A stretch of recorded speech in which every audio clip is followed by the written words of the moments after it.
ശ്രീ സുഭാഷ് ബാബു, ഒരു അരുംകൊലയാണ് നടന്നിരിക്കുന്നത്, ഒരു കൂട്ടക്കൊലയാണ് നടന്നിരിക്കുന്നത്. കൃത്യമായ പ്ലാനിങ്ങോടുകൂടിയാണ് ആ 23-കാരനായ പ്രതി ഈ കൊലപാതക പരമ്പര നടത്തിയിരിക്കുന്നത്. എങ്ങനെയാണ് ഈ ഒരു കൊലപാതകത്തിൻ്റെ ആ ഒരു രീതിയും ശൈലിയും വെച്ച് നോക്കുമ്പോൾ താങ്കൾ നോക്കിക്കാണുന്നത്?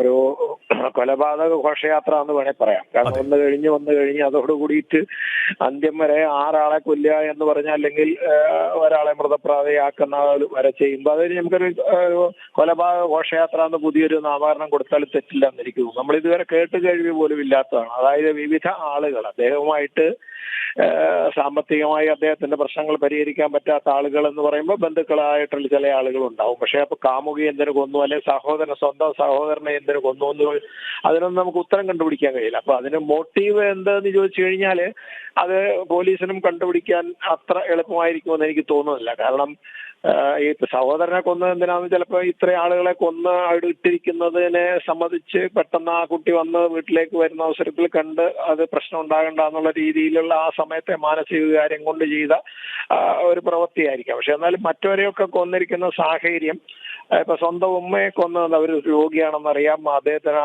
അവിടെ തന്നെ ഉള്ള ഒന്നായിട്ട് ജീവിക്കുന്ന ആളാണെന്നറിയാം, എന്നിട്ടും അവരെ കൊല്ലുന്നു.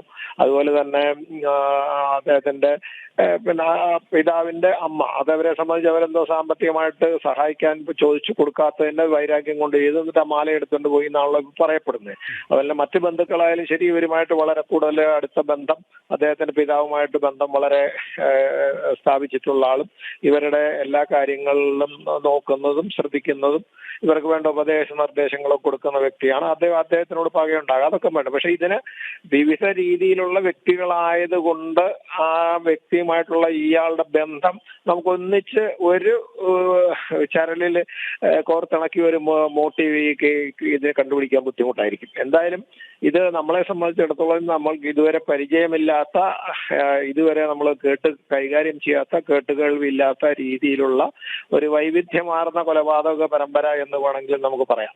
അപ്പൊ അതുകൊണ്ട് ഇതില് അന്വേഷണം നടത്തുന്ന ഉദ്യോഗസ്ഥനെ സംബന്ധിച്ചിടത്തോളം ഈ പറയുന്ന വ്യക്തിയുടെ കയ്യിൽ നിന്ന് കിട്ടുന്ന വിവരങ്ങളിൽ നിന്ന് മാത്രമേ ആ ഒരു മോട്ടീവിലേക്ക് എത്താൻ പറ്റുള്ളൂ. അപ്പോൾ അത് എത്രമാത്രം ഫലപ്രദമായിട്ട് പോലീസിന് കൈകാര്യം ചെയ്യാൻ കഴിയുമെന്നുള്ള എനിക്ക് സംശയമുണ്ട്. എന്തായാലും ഇത് ഈ വ്യക്തിയെ സംബന്ധിച്ചുള്ള മാനസികമായിട്ട് അദ്ദേഹത്തിനുള്ള പ്രശ്നങ്ങൾ ഉണ്ടാകാം. ആ പ്രശ്നങ്ങളെ കൂട്ടിയിണക്കി കൊണ്ടുവരിക എന്ന് പറഞ്ഞാൽ തീർച്ചയായിട്ടും ഒരു ഒന്നിലധികം മനഃശാസ്ത്രജ്ഞന്മാരുടെ സഹായം പോലീസിന് ഇതിന് വേണ്ടി വരും. അല്ലാണ്ട് പോലീസ് ഉദ്യോഗസ്ഥർ മാത്രമായിട്ട് ഇതിലൊരു വിദഗ്ധമായ തെളിവ് ശേഖരണം നടത്തി ഈ ശരിക്കൊരു കുറ്റസ്ഥാപനം നടത്തുന്നതിന് ബുദ്ധിമുട്ടുണ്ടാകുന്ന കേസാണെന്നാണ് എനിക്ക് തോന്നുന്നത്. വളരെയധികം നന്ദി ശ്രീ സുഭാഷ് ബാബു, ഈ ഒരു സമയം ഞങ്ങളോട് സഹകരിച്ചതിനെ.